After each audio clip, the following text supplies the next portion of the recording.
Hey guys, this is Paul and Jang, and today I'm gonna go over I guess, fear that people have with land investing, and specifically within owner financing deals that I get. And it kind of goes like this, right? Like, if you have a piece of land or a house or something, and you owner financing it, essentially what you're trying to do is make passive income by getting an income stream, monthly, right?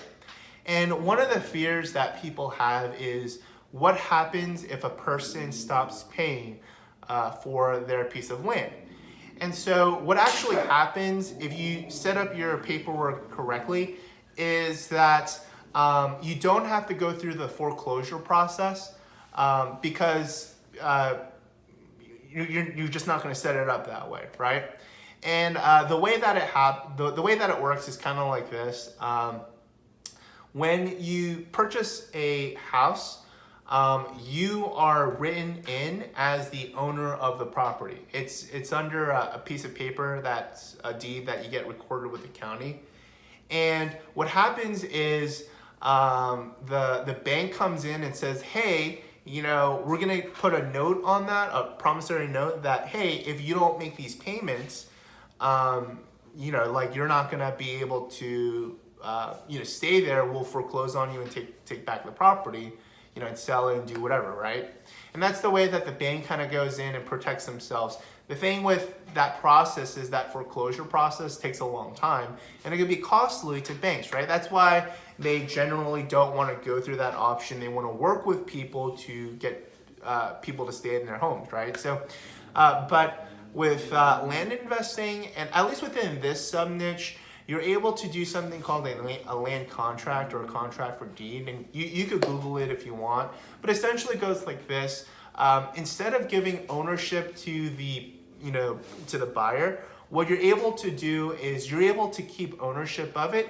And it just says on this paperwork that, hey, when the time comes that you make all of your payments, we will transfer over the deed over to your name, and you can claim ownership. Okay. All that to say, right, what that's really trying to say is like, hey, if something happens, you can take back the property pretty quickly and inexpensively. Usually we'll send just a default letter, hey, something's wrong.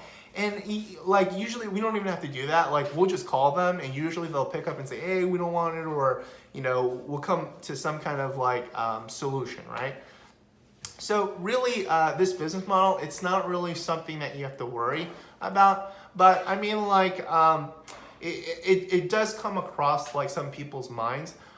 If you want to kind of be the bank and build up your passive income stream, at least with real estate, there's really two ways you can do it. It's to get into rentals or to sell with owner financing, right?